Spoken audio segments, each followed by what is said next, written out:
بسم اللہ الرحمن الرحیم۔ السلام علیکم۔ سلطان صلاح الدین ایوبی اور بادشاہوں کی طرح شکار کا بے حد شوق رکھتے تھے۔ اکثر اوقات وہ فارغ وقت میں شکار کے لیے جنگل کی طرف نکل جاتے تھے۔ انہیں شکار کا بے حد شوق تھا۔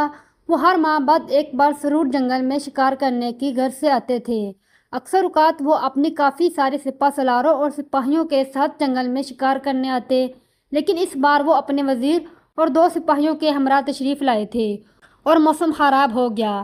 آپ بارش آنے سے پہلے جنگل سے نکلنا چاہ رہے تھے، اس لیے گھوڑوں کو دوڑاتے ہوئے جنگل سے باہر جا رہے تھے کہ آپ کا گھوڑا ایک جگہ پر جا کر رک گیا۔ آپ کو گھوڑے کے اچانک رکنے پر حیرت ہوئی اور جیسے ہی آپ کی نگاہ نیچے زمین پر پڑی تو حیران رہ گئے۔ شاید اللہ تعالیٰ نے ہی ان کو ایک فرشتہ بنا کر یہاں بھیجا تھا۔ نیچے زمین پر ایک بہت ہی حسین دوشیزہ بے ہوش پڑی ہوئی تھی۔ اس دوشیزہ کو دیکھ کر ایسا معلوم ہوتا تھا جیسے اس کے ساتھ بہت کچھ غلط کیا گیا ہو اور اس کے بعد اسے یہاں پھینک دیا گیا ہو۔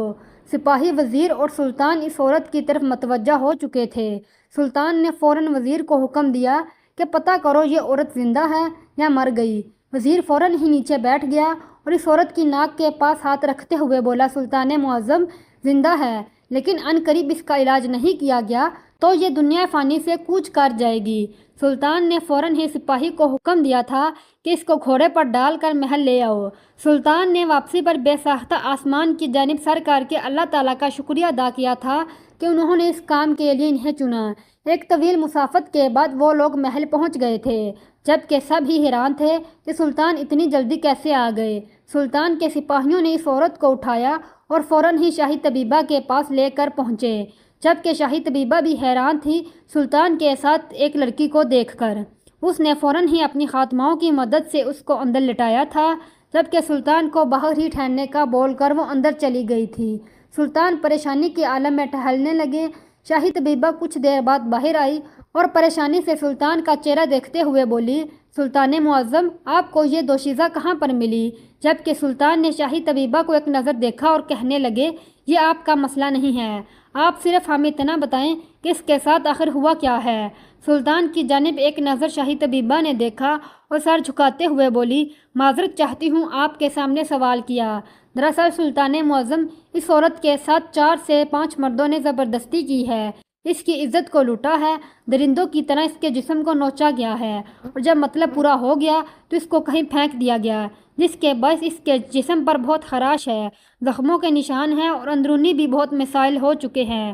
سلطان بہت حیران ہوئے اور طبیبہ کو کہا کہ اس کا مکمل علاج کیا جائے تاکہ یہ جلد از جلد صحت یاب ہو سکے۔ 3-4 دن گزر گئے لیکن اس دوشیزہ کو ہوش نہ آئی۔ سلطان اور ملکہ بہت پریشان تھے تو شاہی طبیبہ نے کہا، سلطان معظم، میں ایک طبیبہ کو جانتی ہوں، وہ بہت ماہر ہے، ہمیں اس دوشیزہ کے علاج کے لیے اسے بلانا ہوگا اور اگر آپ اجازت دیں تو میں اسے لے آؤں۔ سلطان نے شاہی طبیبہ کے ساتھ سپاہی بھیجے اور وہ اس دائی کو لے آئے۔ سلطان نے اس دائی کی جانب کچھ سونے کی اشرفیاں بڑھاتے ہوئے بولے، ہم امید کرتے ہیں کہ آپ ان کا علاج بہترین انداز میں کریں گی اور جیسے ہی یہ بالکل صحت یاب ہو جائیں اور انہیں ہوش آ جائے تو ہم تک یہ پیغام پہنچا دیا جائے، ہمیں ان سے ضروری بات کرنی ہے۔ دائی نے کہا، آپ فکر نہ کریں، دوشیزہ جلد صحت یاب ہو جائے گی۔ سلطان اسے جلد صحت یاب دیکھنا چاہتے تھے۔ ان کا ارادہ اب اس لڑکی کی مدد کرنے کا تھا۔ نہ جانے کون تھے وہ جس نے اس کے ساتھ بدسلوکی کی تھی اور یہ بات سوچتے ہی وہ غصے سے آگ بگولا ہو گئے تھے کہ ان کی رعایا میں کچھ برے لوگ بھی تھے جن سے سلطان ناواقف تھے اور انہوں نے سوچ لیا تھا کہ بہت جلد ان برے لوگوں کا وہ خاتمہ کر دیں گے جو بہن بیٹیوں کی عزت نہیں کر سکتے بلکہ ان کی عزت کے ساتھ کھیلتے ہیں۔ ان کے لیے یہ بات ناقابل برداشت تھی۔ سلطان اللہ تعالیٰ کی عبادت میں مصروف تھے جب ایک سپاہی نے آ کر ان تک دائی کا پیغام پہنچا دیا تھا کہ وہ دوشیزہ ہوش میں آ گئی ہے۔ سلطان نے اپنی عبادت کو مکمل کیا، مسلح کو اٹھا کر ایک طرف کو رکھا اور اپنے قدم دوشیزہ کے حجرے کی جانب بڑھائے۔ وہ وہاں پہنچے تو باہر ہی شاہی طبیبہ اپنی خادماؤں کے ساتھ کھڑی ہوئی تھی۔ ان کو دیکھتے ہی سب نے جھک کر سلام کیا۔ سلطان نے جواب دیا اور پھر چلتے ہوئے دوشیزہ کے پاس پہنچے اور اسے پکارا، اے بنت ہوا، کیسی ہو اب تم؟ وہ سلطان کی آواز سن کر فوراً ہی آنکھیں کھول چکی تھی اور اب خوف زدہ نگاہوں سے ان کو دیکھ رہی تھی۔ اس کا ڈرنا بجا تھا، وہ مردوں کی ڈسی ہوئی تھی اور سامنے بھی ایک مرد ہی کھڑا تھا۔ سلطان نے اس عورت کی جانب دیکھا اور تحمل بھرے لہجے میں بولے، اے بنت ہوا، تمہیں پریشان ہونے کی ضرورت نہیں ہے، ہم تمہارے ساتھ کوئی زور زبردستی نہیں کریں گے، تم ہمارے لیے بہت اہمیت کی حامل ہو۔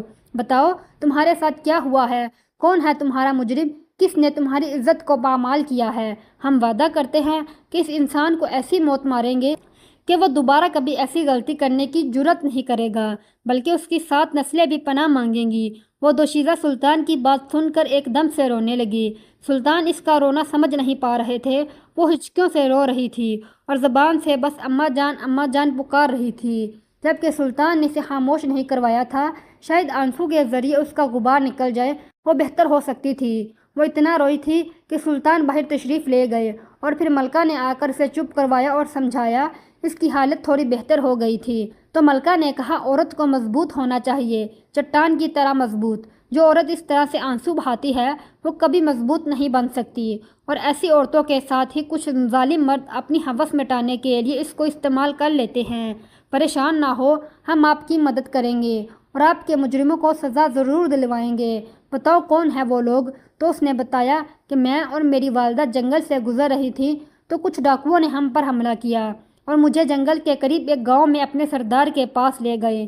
میں اور میری والدہ روتے رہے لیکن انہوں نے ہماری ایک نہ سنی، اور سردار ساری رات میرے ساتھ زیادتی کرتا رہا، اور وہاں گاؤں میں اس نے بہت ساری عورتوں اور مردوں کو اغوا کیا ہوا تھا جن پر وہ ظلم کرتا تھا، اور ان سے زمین کے اندر ایک تہہ خانے کی کھدوائی کا کام کرواتا ہے۔ میری والدہ بھی وہاں موجود تھی۔